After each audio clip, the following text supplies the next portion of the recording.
একটা মজার ঘটনা, যেটা মনোযোগ সহকারে শুনলে আপনার জীবন হয়তো পরিবর্তন হতে পারে। ভাবলাম যে আপনাদের সাথে শেয়ার করি। রাসূল সাল্লাল্লাহু আলাইহি ওয়াসাল্লাম একদিন বাইরে থেকে আসলেন, এসে আমাদের আয়েশা সিদ্দিকা রাদিয়াল্লাহু তাআলা আনহাকে বললেন যে, আয়েশা, তুমি আজকে আমার কাছে যা চাইবা আমি তোমাকে তাই দিব। তিনি ভাবতে লাগলেন যে রাসূল সাল্লাল্লাহু আলাইহি ওয়াসাল্লামের কাছে কি চাওয়া যায়, সংক্ষেপে বলতেছি। আবার এটাও ভাবতেছেন যে আমি না জানি এমন কিছু জিনিস চেয়ে বসি, এমন কোনো কিছু কথা বলি যাতে রাসূল সাল্লাল্লাহু আলাইহি ওয়াসাল্লাম কষ্ট পায়। তিনি বললেন যে, ইয়া রাসূলুল্লাহ, আমি কি কারো হেল্প নিতে পারি? বললেন যে, হ্যাঁ, নিতে পারো। আমাদের আয়েশা সিদ্দিকা রাদিয়াল্লাহু তাআলা আনহা অনুমতি নিয়ে বাবার কাছে চলে গেলেন, আবু বকর সিদ্দিক রাদিয়াল্লাহু তাআলা আনহুর কাছে গিয়ে বললেন যে, রাসূল সাল্লাল্লাহু আলাইহি ওয়াসাল্লামের কাছে কি এমন জিনিস চাওয়া যায় যেটা তিনি আমাকে দিতে চান এখনই।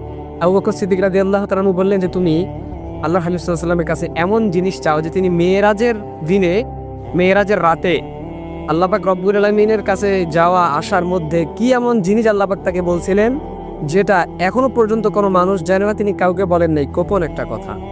চলে গেলেন রাসূল সাল্লাল্লাহু আলাইহি ওয়াসাল্লামের কাছে, দিয়ে বললেন যে, ইয়া রাসূলুল্লাহ, মেরাজের রাতের এমন একটা গোপন কথা আপনি আমাকে বলেন যেটা এখন পর্যন্ত আপনি কাউকে বলেন নাই।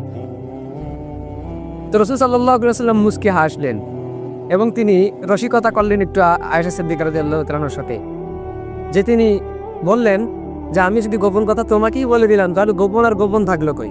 তো তিনি বলতেছেন, দেখো আয়েশা, গোপন কথা এটা যে আমি এখন পর্যন্ত কাউকে বলি নাই যে কোনো ব্যক্তি যদি দুনিয়ার মধ্যে কারো ভাঙ্গা মন, ব্যথিত হৃদয় যদি জোড়া লাগিয়ে দেয়, তো আল্লাহ পাক রব্বুল আলামিন কিয়ামতের দিন হাসরের ময়দানে তাকে বিনা হিসাবে তাকে জান্নাত দিয়ে দিবেন। সুবহানাল্লাহ। তো তিনি আবু বকর সিদ্দিক রাদিয়াল্লাহু তাআলা আনহু কিন্তু ওয়াদা নিয়েছিলেন যে, আয়েশা, তুমি কথাটা শুনেই তুমি আমার কাছে এসে বলবা।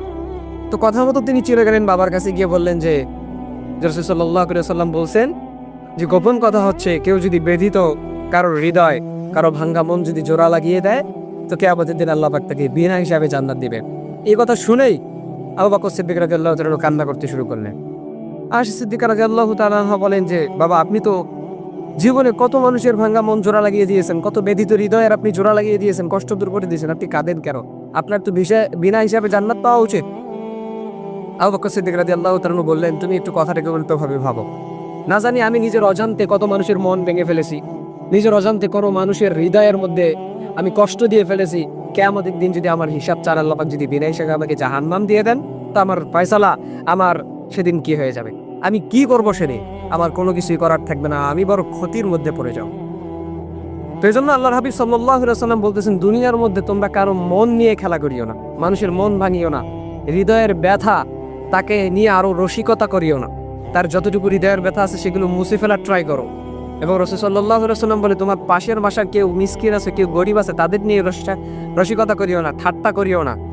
এবং রাসূল সাল্লাল্লাহু আলাইহি ওয়াসাল্লাম বলেন যে, তোমরা তোমাদের যখন মাংস রান্না করো সেখানেও এক গ্লাস পানি বেশি করে দাও, যেন পাশের বাসার তুমি কাউকে খাওয়াইতে পারো, তাকেও এক টুকরা মাংস দিতে পারো।